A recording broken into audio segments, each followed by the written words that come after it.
Are auto staking protocols really worth it, or are they scams? Are they revolutionary, or are they just here to take your money?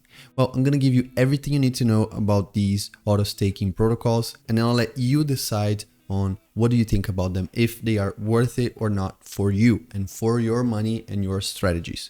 So the first thing you have to understand is, what are they? What are these protocols? They are protocols where you basically just buy the token and hold them in your wallet. And basically, for example, every 30 minutes, you get a rebase without you having to stake or unstake the token. So once the rebase is done, you will get the airdrop of this token, of the token that you already have. You will get a little bit more deposited on your MetaMask. And these platforms usually come with a super high APY. We're talking big numbers. So we're talking over 40,000%, 50,000%, even in some cases over 100,000%.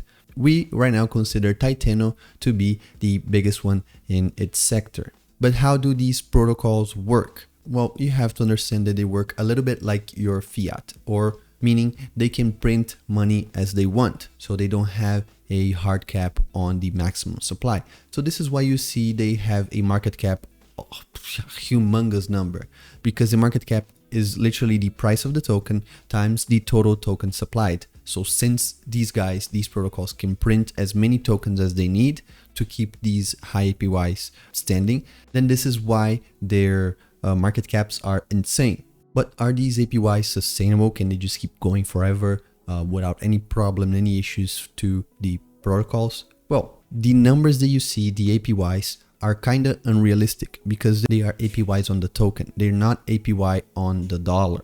So that APY, yes, the 100,000%, 400,000% can still be, yes, possible. They can go 1 year, 2 years, 10 years, providing that high APY, because it is an APY on the token, not an APY on the dollar. And since they can print as many tokens as they need to, then that APY, yes, is sustainable, but not on the dollar. And this is what I'm trying to get. So what about the US dollar APY?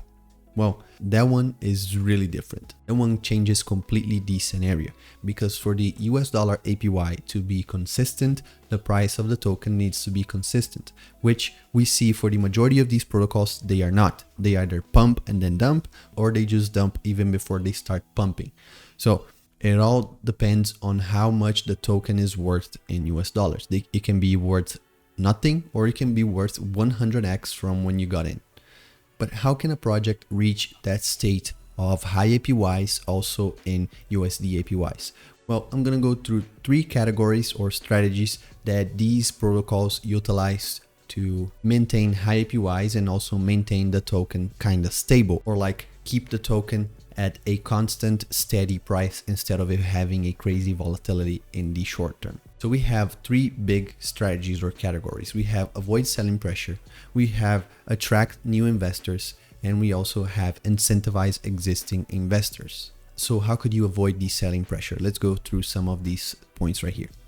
We have, let's see, Titano, they banned whales. So no whales can dump on the market. No whales can manipulate the price by just dumping other tokens. So this is a big thing that Titano did, which I don't kind of agree with, but it's up to them to choose how they run their own project. So they banned all whales from dumping on the market. Then another thing that you could also do is lock up your tokens. So once you lock up your tokens, you are unable to sell these tokens. So the protocol might tell you to lock up these tokens for X amount of time for you to vest them until, let's say, 5 months, 3 months, 2 months, whatever. This will reduce selling pressure because it will be literally impossible for you to sell these tokens because they're locked up. Another thing is charging a high tax every time you sell. So this we see a bunch with nodes. There's a lot of nodes. For example, red light district nodes, they do have absurd taxes for selling. So I kind of don't like that. But this is also a tactic for protocols like this, to have high taxes preventing people to sell because they want to keep their money. And another thing is, since they can print more money, since they can print new tokens, it kind of gets into the mind of whoever is staking, whoever is holding the token, because their tokens will constantly be growing. So they're like, hey, if it's growing, why do I need to sell it? It's growing every day, more and more and more and more. So it's like a psychological thing for the mind to think, hey, just leave it there because it is growing each day a little bit more. Now let's go to strategy number 2, which is to attract investors. How do they do that? Well, 100,000%. If that doesn't catch your eye, I don't know what will. So high APYs will attract investors, especially new people here in DeFi. They will see big number, a quick way to get cash. So they will go for the high number protocols for sure. Another thing is how these already available protocols performed. So during its lifetime, Titano performed really good, especially when the market was going down, especially when the market was crashing.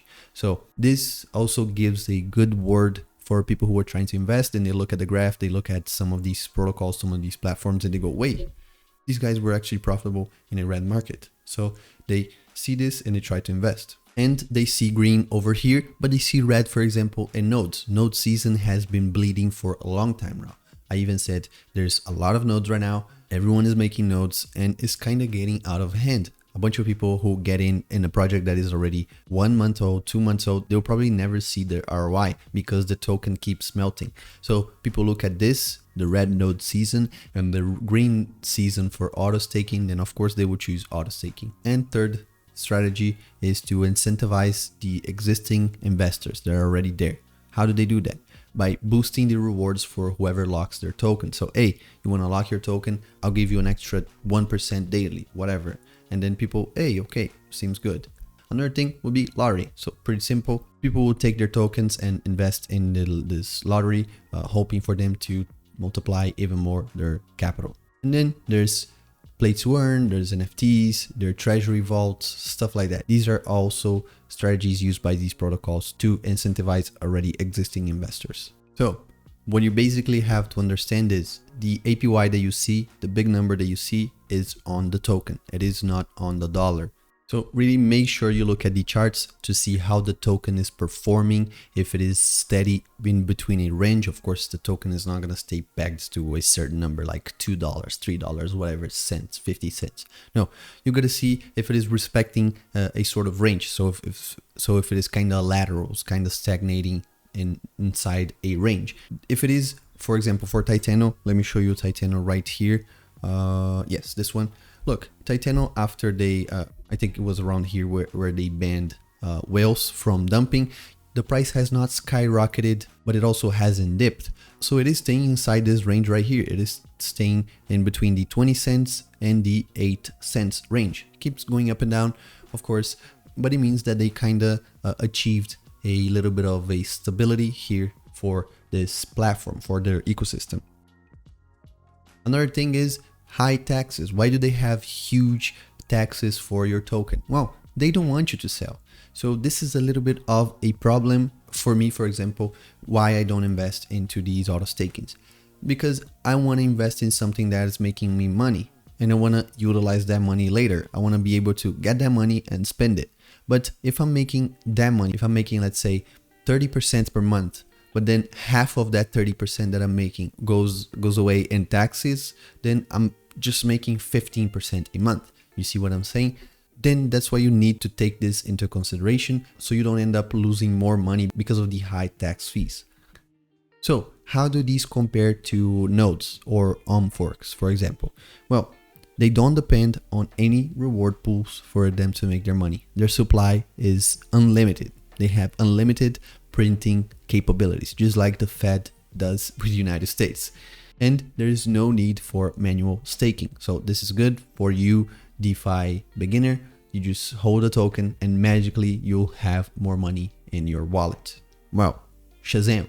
And the 3-3 game theory, so everyone's staking, is already applied, is basically just applied by default because everyone will be staking. There won't be any bonds. Of course, now there is also bonding for these kind of tokens and other new strategies, other innovations, but basically everyone is already playing the staking game. So the 3-3 game theory already applies here for auto staking protocols. So should you invest? Well, right now, let me tell you, it is very saturated. I'll leave right here a link with a sheet and you can see how many projects are being deployed every day on all chains. So I'll see right here so you can take a look at these projects, see if they are worth your money, worth your initial investment or not. But I would say this market is really saturated right now, just like the nodes right now. There's nodes for everyone, nodes of any kind, NFT nodes, normal nodes, so on and so forth. And same thing goes to these auto staking protocols.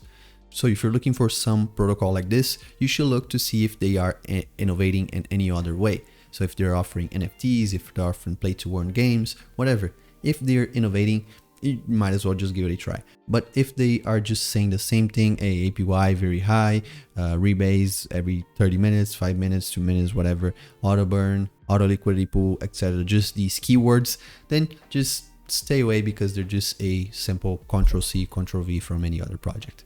So I hope you guys enjoyed this video. It was a little bit on the short side, but how do you think about these protocols? I kind of don't like them, but it might be something that you enjoy. So write down below, what do you think about them? Let's have a little chat, and you might even convince me to even stake some money there. So please just comment down below if you are in any of these auto staking projects. How has it been for you guys? If it has gone well, if it has gone really bad. I want to see how you guys are investing your own money. So thank you so much for watching all the way here to the end of the video. Hey, scroll down just a tiny bit and you will see a like button. If you click that button, you will make me very, very happy. And what you can also do is subscribe to the channel if you like this content, and also turn on the notification bell so you don't miss any other videos here on this channel. So thank you so much. I'll catch you guys tomorrow. Peace.